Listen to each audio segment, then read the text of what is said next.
Hola a todos, bienvenidos de vuelta al canal. Bueno, hoy tenemos como invitada a la doctora Somi. Muchas gracias por aceptar la invitación, doctora. Qué bueno que está en el podcast. Me gustaría que usted empezara platicándonos un poco acerca como de su historia académica, de por qué se volvió investigadora, de cómo es que pues, llegó a donde está ahorita. Bueno, primero muchas gracias por la invitación. Para mí un placer estar aquí y poder compartir contigo, con todos ustedes. Bueno, un poquito de mi historia. Yo soy de formación licenciada en nutrición. Okay. Pero soy como, me dicen mis amigos, cada vez menos nutrióloga, cada vez más otras cosas, porque nunca me fui como mucho hacia el lado de la nutrición clínica, hacer planes alimenticios y toda esta parte, sino más bien me atrajeron las ciencias de los alimentos. Entonces hice una maestría justo en ciencias de los alimentos, orientada hacia microbiología e inocuidad de alimentos. Y después de la maestría, pues me animé a hacer un doctorado en el CIPNOR, en La Paz, un doctorado con orientación a biotecnología. Sí. Y pues bueno, eso nos tiene aquí. ¿Por qué investigación? Yo creo que de repente a esta pregunta de si tú pudieras regresar con tu niña de 6 años y decirle si lo lograron, yo creo que yo sí podría regresar y decirle.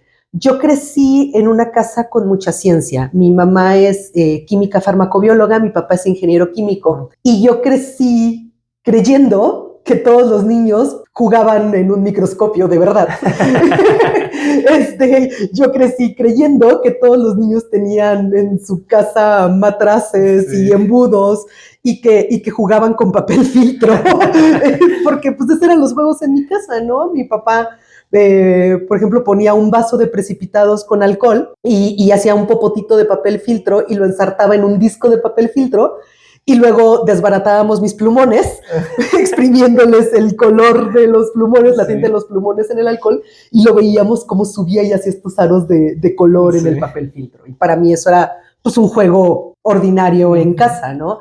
Y así como muchas niñas de mi generación, su sueño y su juguete con el que se quedaron con muchas ganas de tener era el microornito, pues yo siempre quise mi microscopio y mi alegría. Y lo pedí muchas veces y nunca lo tuve porque la respuesta que yo tenía de mi mamá era de, ¿para qué te compro ese? Que no sirve. Sí, tengo este que es el original y es el de verdad. Y mi mamá, me acuerdo que era un microscopio que tenía en una cajita de madera, como de ese tamaño, y sacaba y me montaba el microscopio profesional y jugaba con él, ¿no? Y yo veía muestras de muchas cosas, porque en esa época ella tenía su laboratorio de análisis clínicos y me compartía algunas muestras y me llevaba tinciones y yo lo veía. Entonces, desde muy pequeña, yo no tenía muy claro qué quería estudiar, pero sí sabía que yo quería descubrir cosas nuevas. Y yo decía, es que yo quiero saber cosas nuevas, quiero aprender cosas nuevas y descubrir cosas nuevas. Entonces, bueno, después de un camino intrincado y largo, pues he tenido la oportunidad de estar en una situación y en un momento donde puedo descubrir cosas nuevas y regresar y decirle a esa niña, lo logramos, estamos buscando cosas nuevas. Eso es muy, muy chido y bueno, además, o sea, quizás ligándolo un poco con que acaba de pasar la celebración del Día de la Mujer en la ciencia, todavía creo que es más importante, o sea, quizás también me gustaría preguntarle cómo ha sentido, o sea, esa transición. Quizá a usted le tocó ver un poco más de investigadores varones en los laboratorios y cómo se fueron incorporando más y más mujeres y eso ayudó, no sé, a más pluralidad dentro del ámbito científico. Totalmente. Curiosamente, en mi área de estudio siempre he estado rodeada de muchas mujeres. Una licenciatura en nutrición donde en toda la generación solamente había dos hombres. Después una maestría en área de microbiología donde igual la mayoría eran mujeres, donde tanto la planta docente como los estudiantes pues éramos, yo creo que un 90% mujeres. Y ya el doctorado, ¿no? El doctorado ya fue como más equilibrado.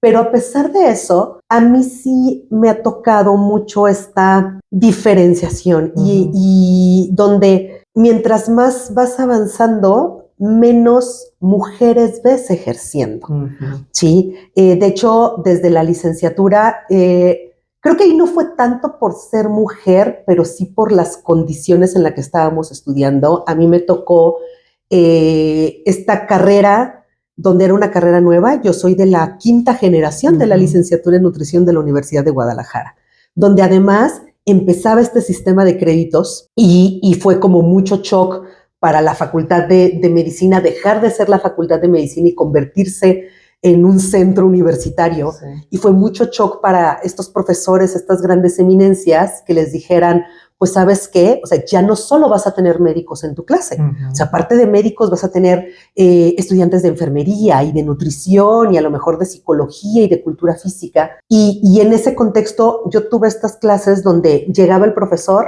y nos pedía levantarnos de nuestros lugares e irnos al fondo del salón. Y entonces ya decían, muy bien, y entonces quiero que se sienten en las primeras filas, quiero a los estudiantes de medicina. Después quiero a los de enfermería y los de odontología. Y los que quedan parados, pues supongo que han de ser de nutrición o de cultura física, o me da lo mismo, siéntense atrás o siéntense en el suelo o sálganse porque no me interesa tenerlos en estas clases. Entonces, bueno, ahí el reto empezó fuerte porque había que demostrar que merecíamos estar ahí. Había que demostrar que nos interesáramos y que éramos iguales de talentosos que nuestros compañeros de medicina y de odontología y de enfermería y que merecíamos ese espacio. Y sí fue un reto muy grande.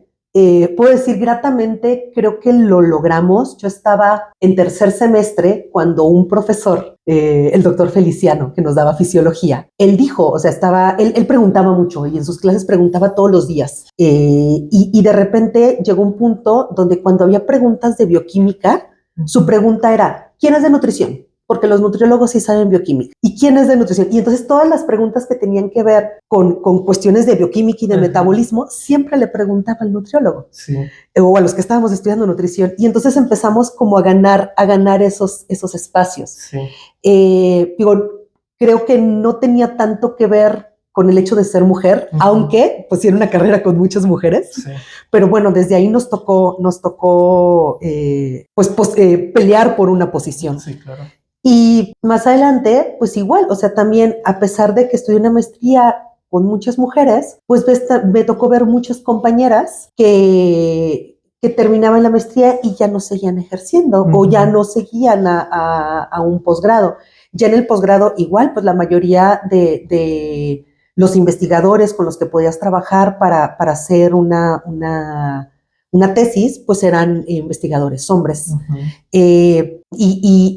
Y era como lo normal y lo esperado, ¿no? Y de hecho, en algún momento cuando yo entré al doctorado, yo ya estaba casada y tenía hijos. Y una de las cosas que a mí me hizo mucho ruido es que tuve comentarios de parte de mis compañeras de trabajo, donde fui muy criticada porque cómo era posible que yo me atreviera a estudiar un posgrado si tenía hijos pequeños. Así. No, sí está muy fuerte. Sí, muy fuerte. Y además era como...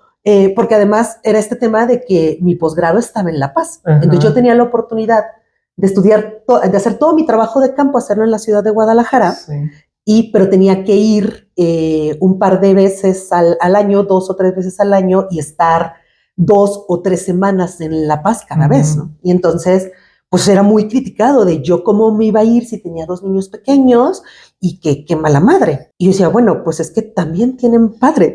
¿Sí? Exacto, o sea, sí. Y la verdad es que el papá de mis hijos, como dicen, se la fletó, como los grandes, y yo me iba y le dejaba pañales y leche y todo, y él se hacía cargo de los niños 2 semanas, ¿no? Y entonces, bueno, ya regresaba y resuelve. Lo que sí fue mucho más complicado, pero se logró, y que me ha tocado ver mucho esta situación con muchas compañeras, con muchas amigas, con muchas alumnas, que sí me dicen, es que quiero entrar a un posgrado, pero también quiero tener hijos. Y yo digo, bueno, si es que sí es más difícil, pero sí se puede. O sea, sí se puede. Creo que ya ahorita empiezan a haber mayor número de mujeres haciendo investigación, pero creo que el reto no es menor. O sea, si bien la fuerza laboral de parte de las mujeres y las posibilidades de estudiar y de tener éxito profesional como mujeres está ahí, esta brecha donde realmente no puedes dejar de lado a los hijos, a la casa, a la pareja, pues se convierte en algo complicado. No siempre hay este espacio o esta posibilidad de tener una tribu que te apoye a criar, que te apoye a cuidar y mantener una casa, un ambiente familiar para ser exitosos laboralmente. De hecho, hace no tanto platicaba yo con algunas compañeras investigadoras y hablábamos de esta situación de cuando existe una beca para irse a estudiar al extranjero. Y me decían ellas que curiosamente, y era muy notorio, que cuando era una pareja y quien tenía la beca era él y había que mudarse de país y era ella quien lo seguía, funcionaba muy bien. Sí. O sea, y muchas veces se iban y tenían hijos y hasta regresaban ya con hijos que nacieron en otro país y no había problema. Pero que del otro lado, cuando era ella quien tenía la beca y se iba él a acompañarlo, la mayoría de las veces regresaba ella sola. Sí. Entonces, esta brecha, la verdad, esta brecha de género, pues nos sigue haciendo ruido, porque si bien, como dije, tenemos más oportunidades, pues tampoco se nos ha permitido soltar lo que socialmente se espera que como mujeres hagamos. Hay, claro, unas ataduras, ¿no? O sea, que aunque legalmente no estén ahí, o sea, ya en la práctica sí se notan bastante, o sea, como el hecho de que se asocie la crianza de los niños más, o se cargue más hacia el lado de la maternidad que al de la paternidad o cosas por el estilo, pues sí, creo que sí es bastante notorio. Claro, y ves los dos lados, ¿no? Yo lo veía con mi marido desde que había quienes lo enaltecieron porque se quedaba 6 semanas al año solo con sus hijos y era como, wow, eres el mejor papá del mundo. Y del otro lado también hubo quienes emitieron muchas burlas y críticas porque qué mandilón, cómo permitía que su mujer se fuera y se quedaba él con los hijos, ¿no? Entonces, estos dos extremos que son muy absurdos porque ves día a día cómo mujeres trabajan y se quedan con los niños, incluso pues sabemos que el mayor porcentaje de hogares en México son dirigidos por una mujer, por estas madres que ellas son las que dirigen en su hogar y que no hay una figura paterna en ese hogar. Y pues la sociedad asume qué es lo que tienen que hacer. No se les aplaude ni se les enaltece, ¿no? Sí. Entonces, sí, creo que nos falta algo de avance en esa parte. Okay. Y bueno, platicando así como un poquito, cambiando el tema, acerca de su trabajo. Ahorita me parece que usted está en un proyecto de investigación relacionado al maíz transgénico, que es pues a nivel nacional. Me gustaría, y más con las polémicas actuales de que si se va a comprar, que no, o sea, eso de política aparte, pero no sé si nos podría platicar un poco acerca de eso. Sí, claro que sí, justo pues derivado de estas necesidades de el diseño de políticas y reglamentos al respecto del uso y consumo de maíz transgénico y de glifosato.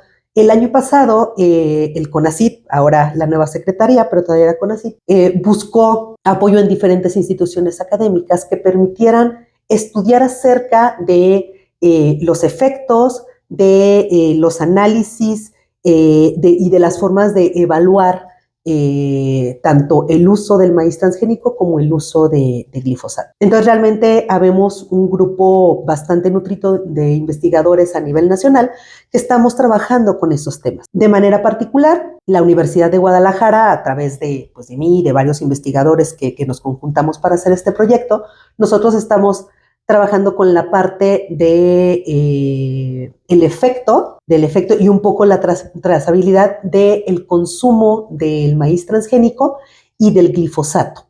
Y lo estamos haciendo en modelos animales. Es un proyecto multidisciplinario muy grande donde estamos trabajando con diferentes modelos animales. Trabajamos con animales de consumo porque una de las cosas que nos dimos cuenta es que ya se ha identificado el efecto que tiene el glifosato cuando el ser humano está en contacto con ello. Pero no sabemos cómo se mantiene ese glifosato en la cadena alimenticia. Sí.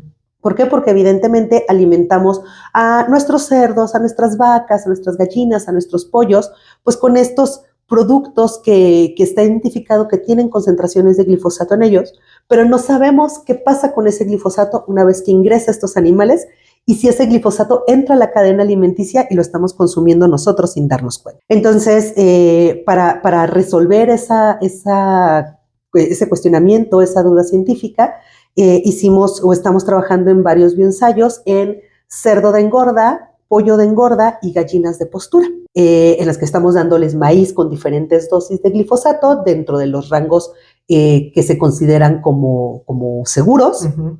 Y estamos evaluando si ese glifosato se concentra en diferentes tejidos o permanece en la sangre de los animales, o en el caso de pollos y de cerdos, si se acumula en el músculo, y en el caso de las gallinas, aparte de si lo encontramos en el músculo o en diferentes tejidos de diferentes órganos, si lo encontramos en el huevo, tanto en el cascarón como en la clara como en la yema. Eso por un lado. Y por el otro lado tenemos otros dos modelos, uno en ratas y otra en cerdas gestantes, donde estamos evaluando el efecto del consumo del maíz transgénico a 3 generaciones, ¿sí? Porque, bueno, tú lo dijiste, realmente es este ruido a nivel internacional donde hay quienes y hay publicaciones donde dicen que sí hay un efecto por el consumo del maíz transgénico, y otras publicaciones donde dicen que no hay un efecto por el consumo.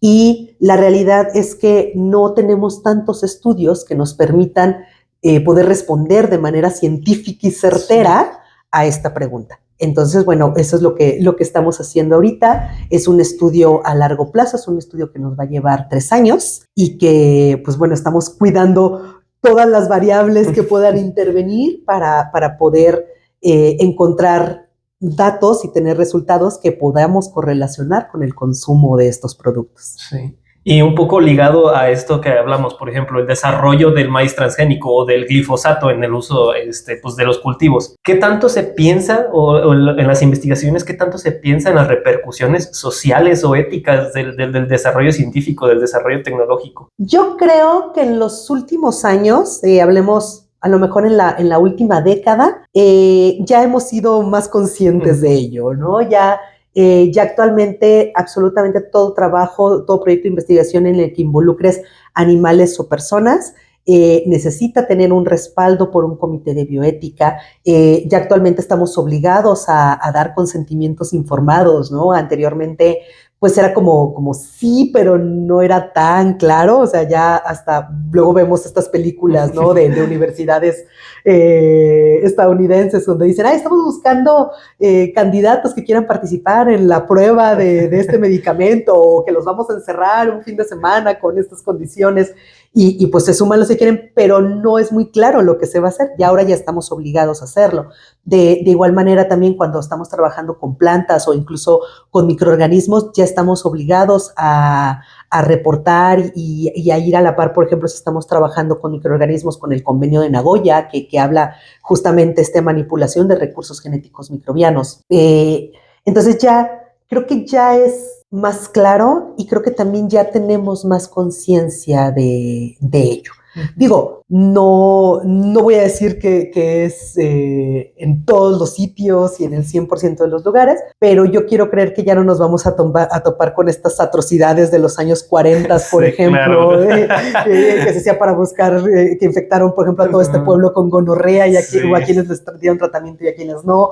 Creo que ya esas atrocidades ya van quedando un poco atrás. Exactamente. Entonces es más claro. Sí, digo, en el caso, por ejemplo, nosotros que estamos trabajando con modelos animales, pues justamente previo al inicio de todo el proyecto se sometió a un comité de bioética que lo revisaron, que nos cuestionaron, y que a lo largo de todo el proyecto garantizamos absolutamente en todo momento el bienestar físico y ambiental de los animales que tenemos, y también del ambiente donde los tenemos, porque por ejemplo pues tenemos cerdos, entonces tenemos una granja de cerdos, y entonces manejamos desde que los animales estén bien, pero también el tratamiento de las aguas residuales, el manejo de las excretas, para no generar un impacto ambiental importante. Sí. Y, por ejemplo, bueno, este proyecto pues está recibiendo recursos de algún lado.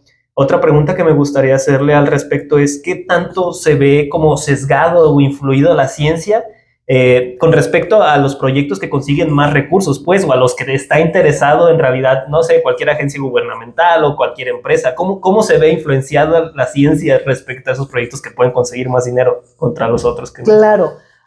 Bueno, primero entendamos que los recursos públicos para la ciencia lamentablemente no son muy abundantes. O sea, lamentablemente ha habido recortes importantes a la ciencia, pues, de los últimos años. O sea, no puedo decir que es ahorita en este sexenio o en el anterior, no. O sea, yo creo que he venido escuchando esto desde que entré a la maestría, ¿no? En el 2007, y he venido escuchando cómo de manera constante los investigadores se quejan con que cada vez es más difícil conseguir recursos. Y es un hecho, los recursos públicos para hacer investigación son escasos y evidentemente pues tienen que eficientarse y normalmente cuando están ahí pues se busca que correspondan a los intereses pues nacionales, ¿sí? Y entonces de acuerdo a los intereses que se van planteando pues uno un poquito va moldeando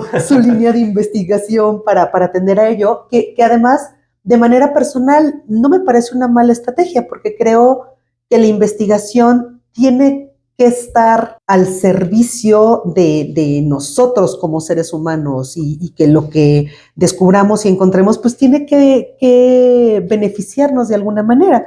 Entonces, bueno, si podemos ir a la par con los intereses o las estrategias que garanticen el bienestar de la población, pues qué mejor. Ahora, en este sentido, pues si no tienes la oportunidad de acceder a un recurso de recursos públicos, pues la otra opción es buscar recursos privados.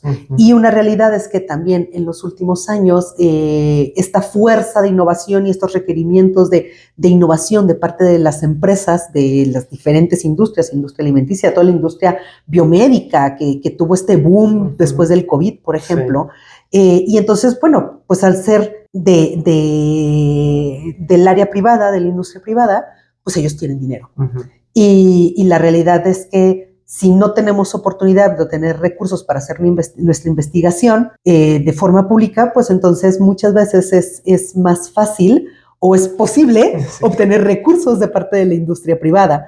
Y pues ahí suele haber más recursos. Sí. Entonces, en este sentido, sí puede haber esta tendencia a justamente a que los productos de estas investigaciones pues permitan tener un beneficio y entre ellos un beneficio económico, evidentemente, y entonces esta línea de buscar patentes, de buscar que el producto pues genere un beneficio económico, cada vez se ha visto más, ha sido más frecuente, pero además cada vez se impulsa más. Sí. Es muy... cada vez yo veo más posgrados, por ejemplo, que tienen estas materias de innovación, estas materias que te permiten trasladar el conocimiento científico a una patente o a un negocio. O sea, se está buscando esto y no me parece descabellado porque creo que sí pudiera ser muy enriquecedor que tus propios proyectos te permitan financiar tus proyectos, ¿sí? Y bueno, ya hay universidades que tienen esto, o sea, ya hay universidades que tienen estas oficinas de transferencia tecnológica, que justamente su misión es esto. La propia Universidad de Guadalajara tiene su oficina de transferencia tecnológica, pero bueno, podemos tomar este ejemplo de la Universidad de California, que es sumamente exitosa, y que justamente es este modelo por excelencia de transferencia tecnológica y que no por tener estas investigaciones que sus resultados permiten una ganancia económica, las hacen menos válidas o dejan de lado estas investigaciones de ciencia básica que también considero que son muy importantes porque sientan las bases para todo lo demás. Sí. Y un poco hablando acerca de, bueno, o sea, pues obviamente se necesitan recursos, la gestión, la obtención, todo este proceso quizás genera un poco de frustración. ¿Cómo se lidia o qué tan frecuente es lidiar con estos procesos de frustración dentro del ámbito científico?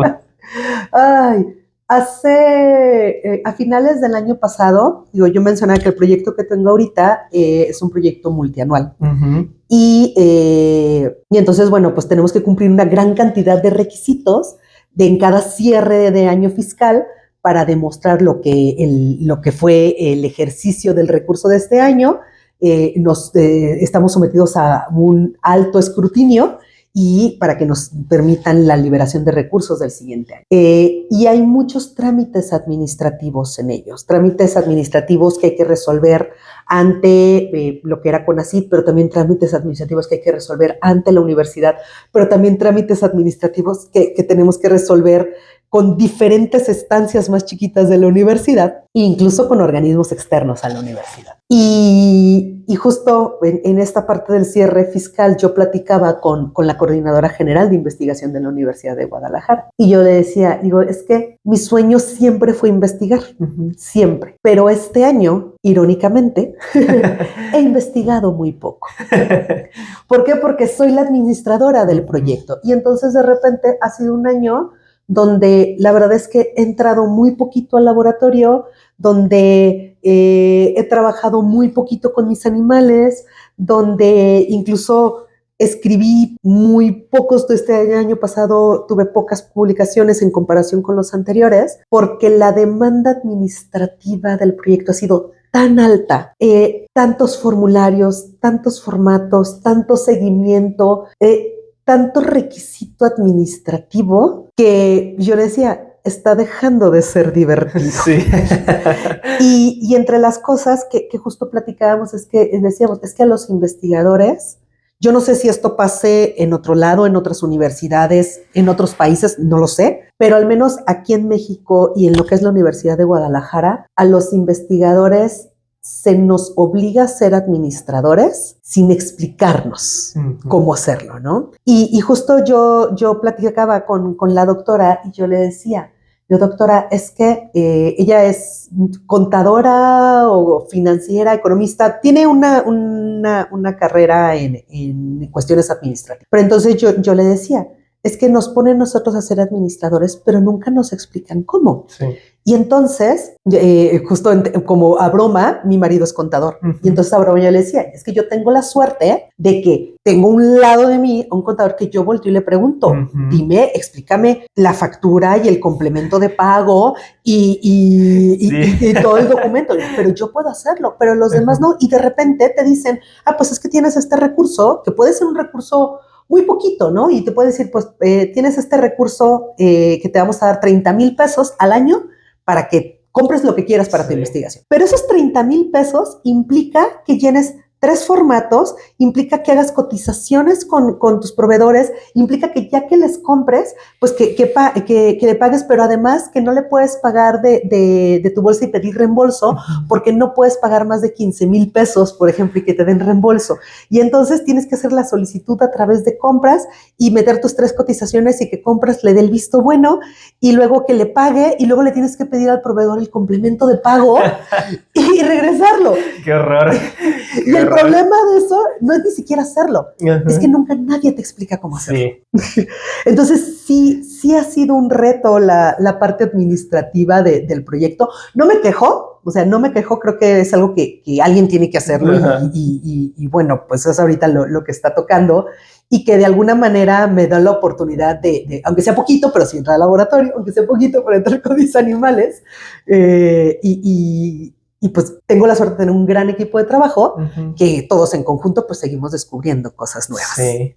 Y por ejemplo, o sea, bueno, quizás no sea frustración como tal, pero yo a veces me pongo a pensar, digo, o sea, cada investigador tiene su línea de investigación y va adquiriendo nuevos conocimientos, va generando nuevos conocimientos, pero todo esto son, digamos, como granitos de arena que aportan, o sea, me pongo a pensar, digo, o sea, entonces, ¿sí vale la pena? Digo, o sea, son mini granitos los que uno va aportando y aportando, o sea, al final, ¿sí vale la pena? O sea... Si no lo haces tú, ¿quién lo va a hacer? O sea, yo creo que no hay investigaciones pequeñas. Yo he tenido la gran fortuna de convivir con muchos estudiantes de pregrado y que presentan proyectos de investigación o ideas de investigación. Y a mí me parece maravilloso esta capacidad de no perder la capacidad de asombro. Sí. Y de generar nuevas ideas. Y yo platico mucho con ellos, digo, no hay ideas pequeñas, no hay investigaciones pequeñas. Y yo creo que de un granito de arena, pues podemos completar esta arcilla y poder armar la vasija. Creo que un granito de arena puede hacer cosas muy grandes, así como una gota de agua puede romper una gran roca. Sí. Y no tiene que ser el tsunami, ¿no? O sea, una gota de agua insistente puede romper una gran gota. Yo creo que así, yo creo que el conocimiento es un mar y que se forma por miles y miles y miles de gotas, y yo creo que si cada uno de nosotros podemos poner una gota, esa gota tiene que estar ahí, esta gota no estorba y forma ese gran mar. Sí, muy interesante. Y en cuanto, por ejemplo, al conocimiento, ¿cómo usted cree que sea posible fomentar un poco más quizás del pensamiento crítico, del pensamiento científico en la sociedad? Porque luego siento que a veces es muy fácil dejarse llevar por unas cosas o por otras, o incluso hasta dentro del mismo ámbito científico que empieza con unas tendencias que luego dicen, pues resultó ser que no, bueno. Y las personas luego se preguntan, bueno, un día me dicen que sí, otro día me dicen que no, entonces al final, ¿cómo puedo creerles si me están, si ustedes mismos se están refutando a cada rato? Claro, yo creo que primero debemos de entender que la ciencia es dinámica. Y entonces cada día descubrimos cosas nuevas y cada día tenemos nuevas herramientas para descubrir cosas nuevas. Yo tengo, por ejemplo, esta experiencia. Te decía, yo soy de la 5ª generación de estudiantes de la licenciatura en nutrición. Cuando yo estudié nutrición, nos enseñaban el famoso ABCD, para evaluar a nuestros pacientes en nutrición. Y entonces era la A de antropométricos, toda la que eran las mediciones, B de bioquímicos, C de clínicos y D de dietéticos. Y entonces te decían que basado en esos parámetros era como tú evaluabas a tu paciente y a partir de ahí emitías tu tratamiento nutrimental. Yo terminé la carrera en el 2003, en verano del 2003. Y justamente como en febrero del 2003, la que en esa época era la Asociación Dietética Americana, ya no se llama así, pero entonces ellos emiten un documento que era este documento donde decían, ¿saben qué? Ya no vamos a evaluar a los pacientes con el ABCD. Ahora vamos a hacer algo que se llama el Plan de Cuidado Nutricio. Y era una serie de pasos donde te permitía evaluar al paciente desde todas las esferas, desde psicológica, biológica, clínica, pero ya no era el ABCD. Entonces, ¿qué crees? Yo terminé mi carrera y en mi día 1 de licenciada en nutrición. Fue como de lo que sabes, bueno, lo actualizamos. Exactamente, así de absurdo el tema, ¿no? Y entonces fue así de, ok, gracias, lo que sé, yo no sirve para. Por eso ya no me fui a la clínica. Dije, no, vámonos a la microbiología. No es cierto, pero justamente es eso. Creo que tenemos que entender que la ciencia es dinámica, que el conocimiento científico no tiene esta capacidad de poderse renovar y actualizar a sí mismo. Y entonces, pues entender que pues con la ciencia tampoco es este poder hegemónico donde es lo único que existe, ¿sí? Para empezar. Y entonces, pues también en este sentido, yo creo que debemos de permitir que la gente se acerque a la ciencia desde edades muy tempranas. ¿Sí? Digo, yo te decía, para mí era muy normal estar en un microscopio y jugar con papel filtro, y me da mucha risa porque mis hijos creen que todos los niños juegan con nitrógeno y con hielo seco. Digo, pero me parece increíble que mis hijos tienen acceso a ello y que hemos tenido la oportunidad de darles acceso al conocimiento científico a sus compañeros.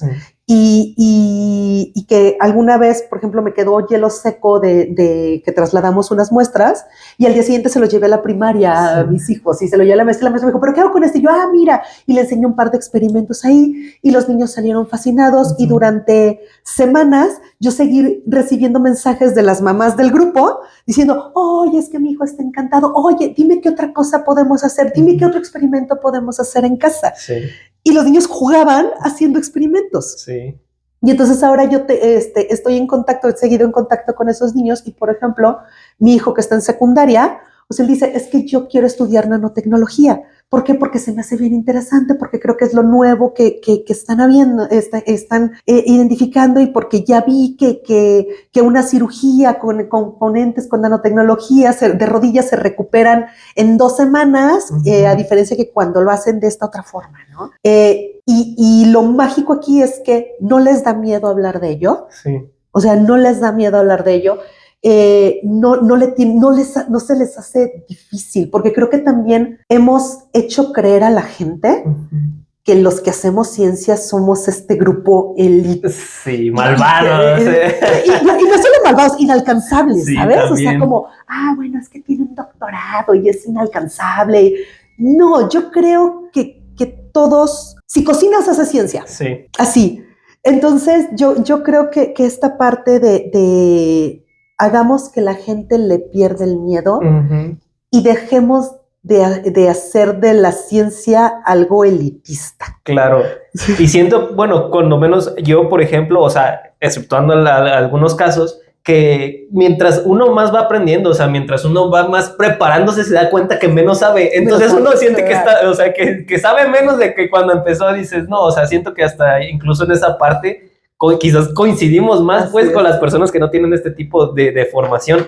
Y también es muy importante, como usted menciona, pues estas primeras etapas, estas etapas tempranas en las que los niños, pues, o sea, además de que no tienen las limitaciones quizás sociales de pensar o de tener esta capacidad de preguntarse de por qué esto, por qué lo otro, o incluso hasta de imaginar respuestas que ni a nosotros mismos se nos ocurriría. O sea, es súper importante. Sí, yo no sé si has tenido la oportunidad de ir a una feria de ciencias de primaria o secundaria. Si no lo has hecho, hazlo. Sí. Lo recomiendo ampliamente. Es increíble y es muy maravilloso ver cómo estos niños que tú dices que todavía no tienen estas limitantes de jamás lo vas a lograr y que además tienen estas miles de dudas, esta capacidad de asombro al máximo. Es increíble ver lo que pueden imaginar y lo que pueden crear. Sí. O sea, yo lo recomiendo ampliamente. Si tienes la oportunidad, vete con tu podcast a una de esas ferias. Sí. De verdad es una gran experiencia. Y creo que esa es una muy buena forma, acercarse a las infancias que nos permitan, más bien que le pierdan el miedo, que lo vean como un juego más. O sea, eso es normal. Es normal. Y la otra, creo que también eso nos toca a nosotros como investigadores, poder compartir la información y el conocimiento accesible para todo el público, ¿no? El Sistema Nacional de Investigadores tiene esta sección que tiene poco tiempo que se incluyó, pero que justo se llama el acceso universal al conocimiento, que tal cual, o sea, que la información que tú tengas la oportunidad y más bien hagas el esfuerzo por bajarla al lenguaje, al conocimiento en general, y creo que también viceversa. Otra vez en este mundo donde creemos que la ciencia hace este grupo de élite, se nos olvida que hay una gran cantidad de conocimiento global y conocimiento ancestral. Y el otro punto, pues justamente el identificar que este grupo de científicos que luego nos hemos hecho creer que son esta población de élite y que estamos como arriba de los demás, pues identificar que hay una gran cantidad de conocimiento que ya es propio de las comunidades, que es propio de las personas y hay muchas cosas que se hacen, por ejemplo, yo lo veo en comunidades agrícolas, hay muchas cosas que se hacen en el campo porque siempre se han hecho así y que tienen un fundamento científico y que no hemos hecho este match, que creo que puede ser muy interesante y aprovechar del conocimiento cultural que ya se tiene y darle esta oportunidad de tecnificarlo, de esquematizarlo y poder hacer un muy buen match ahí. Sí. Entonces, tal cual, permitir que la gente tenga acceso al conocimiento y permitir que el conocimiento de la gente sea accesible a los investigadores, ¿no? Claro, incluso luego mitificamos o nosotros mismos creamos estas propias barreras de intercambio de conocimiento. Y yo siento que más que nada de acercar el conocimiento, sino quizás enseñarle a las personas que el conocimiento que tenemos en realidad no es tan ajeno a ellos. O sea, nosotros tratamos de ver el mundo quizás con otros ojos, pues nomás vamos un pasito más, pero ellos no están lejos de hacer eso, solo es quizás un poco ponerse a investigar, pero no pasa nada. O sea, también creo que existe como prejuicio de que quizás las personas que tienen doctorado, que están en las ciencias, son súper genios, súper inteligentes. O sea, tampoco. Claro que no, o sea, puede venir de cualquier lado. O sea, eso creo que también es un mito que debemos de empezar a derribar poco a poco. Así es. Sí, totalmente.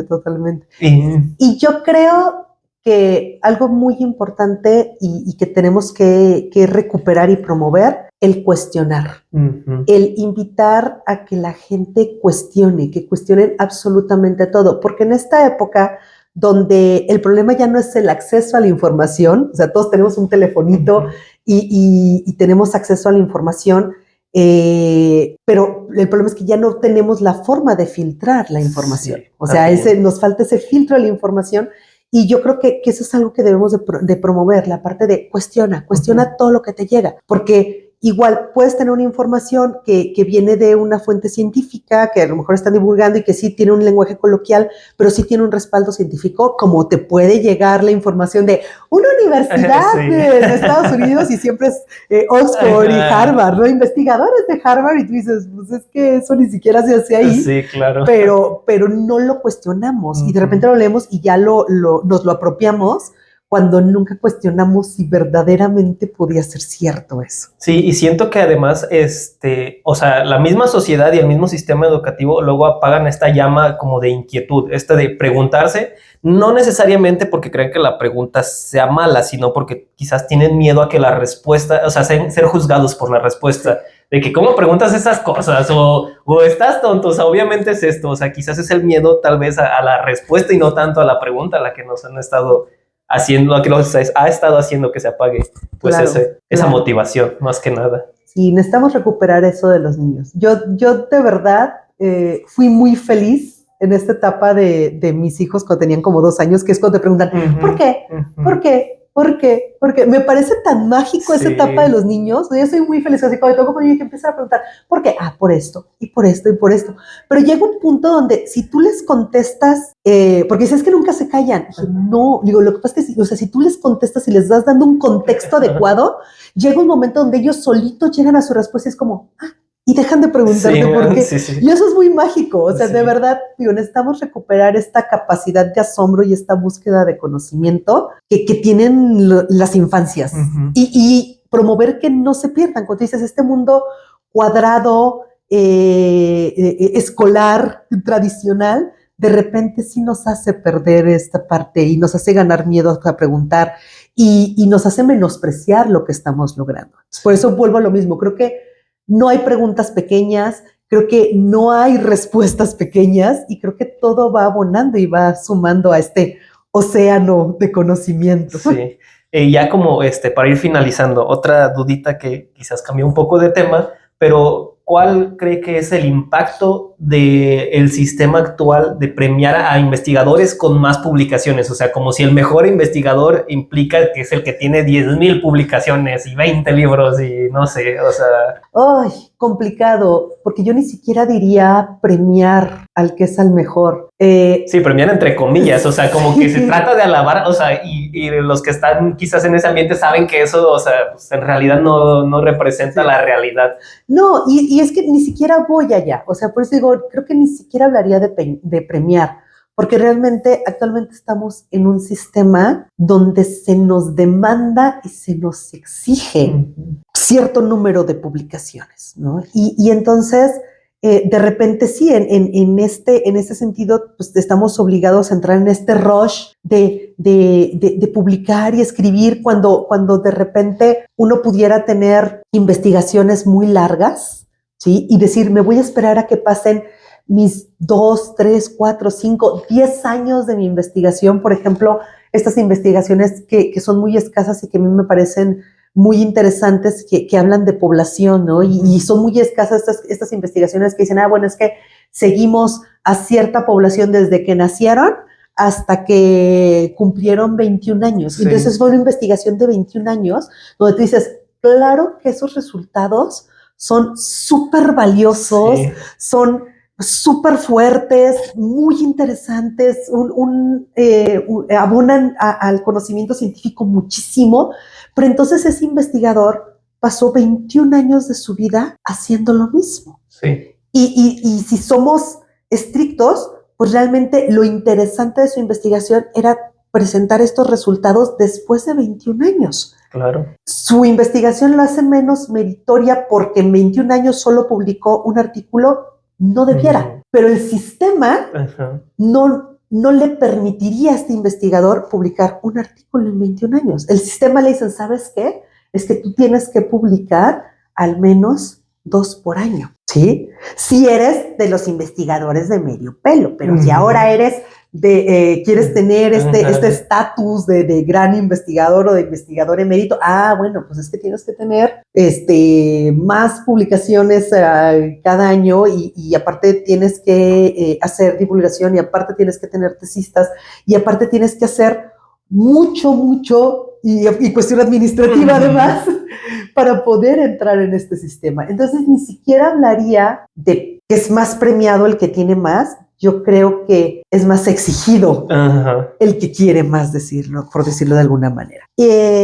Nuevamente digo, es una pregunta compleja porque por un lado creo que aquellos que generamos nueva información estamos obligados a compartir esa información. Y es muy triste que mucho se quede en el cajón. Yo lo platico mucho con mis estudiantes de pregrado y de posgrado, sobre todo de licenciatura y maestría, porque de repente no es una exigencia que hagan una publicación de sus proyectos de investigación, menos para licenciatura. Y yo he visto estos trabajos muy bonitos de licenciatura donde son chicos que llevan 2 años haciendo un trabajo y que tienen resultados muy bonitos y que los resultados sirvieron para sacar una calificación de una materia y ya se quedaron en el cajón, en la computadora, al final les entró un virus y ya se perdieron.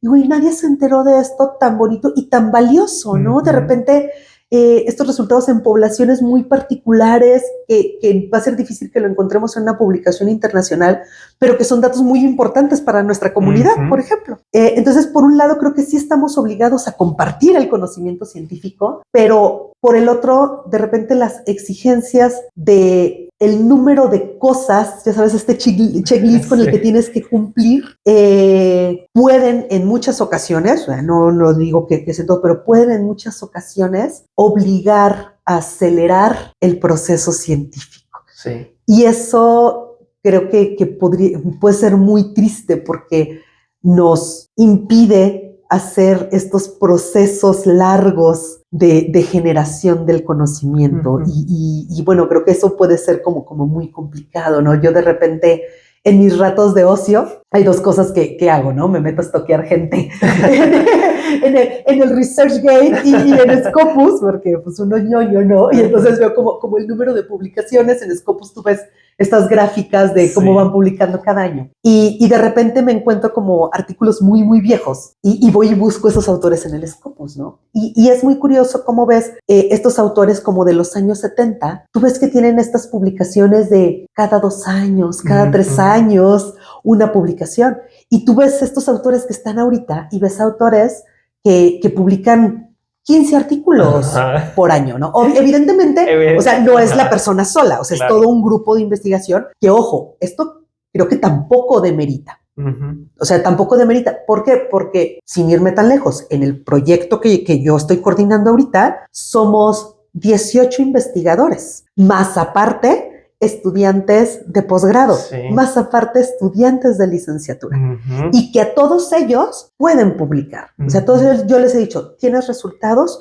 Puedes publicarlos, trabajémoslos publicar. Entonces creo que un grupo de trabajo no demerita, al contrario, claro, creo que fortalece en esta época donde tenemos que tener ciencia multidisciplinaria, transdisciplinaria, que nos permita abarcar y poder enfrentar un problema desde diferentes aristas, ¿sí? Pero de repente, o sea, esta exigencia de estar publicando tanto, pues sí nos puede hacer perder, pues nuevamente, este enfoque de generar datos y estas investigaciones que podrían cocinarse a fuego lento y ser muy deliciosas al final. Sí, y al final, o sea, me imagino, por ejemplo, hay veces que uno plantea un proyecto y lo empieza a hacer y ya hasta el final como que va empezando incluso a conectar datos que al inicio decía uno, bueno, ¿esto qué? ¿Por qué salió así? Y también es muy importante, pues, la cooperación, más que nada porque, o sea, antes, o sea, más bien ahorita la ciencia se está especializando tanto, o sea, necesitas tú dedicarte a algo específico para quizás verdaderamente sacar un conocimiento que sea disruptivo o algo así, pero necesitas mucha especialización. Y con la cooperación entre, o sea, como usted lo mencionaba, o sea, que sea multidisciplinar, quizá uno pueda aportar una idea, otra idea y al final construir algo que sea pues relativamente significativo. Y ya para finalizar, doctora, ¿algún mensaje que pudiera dejarle a las personas que que nos van a ver en el canal. Cuestiónense todo. Digo, yo creo que dos cosas. Uno, cuestionemos absolutamente todo. Y otro, nunca perdamos la oportunidad de adquirir conocimiento. Yo creo que el mantenerse humilde, como tú decías, mientras más aprendes, menos sabes. Entonces, yo creo que esta capacidad de mantenerse humildes y curiosos nos permiten conocer y aprender. Y yo creo que en el momento que como seres humanos perdemos la oportunidad de querer aprender, creo que perdemos este interés por estar aquí en la vida, ¿no? Sí, o sea, como perdemos la chispa de lo que nos hace humanos. Exactamente, sí, yo creo que eso, o sea, esto, el mantenerse curiosos, el mantenerse buscando algo nuevo, creo que nos mantiene mentalmente activos y por lo tanto también físicamente activos. Entonces, mantengámonos curiosos. Muy bien, muchísimas gracias, doctora. Nos vemos en el siguiente episodio.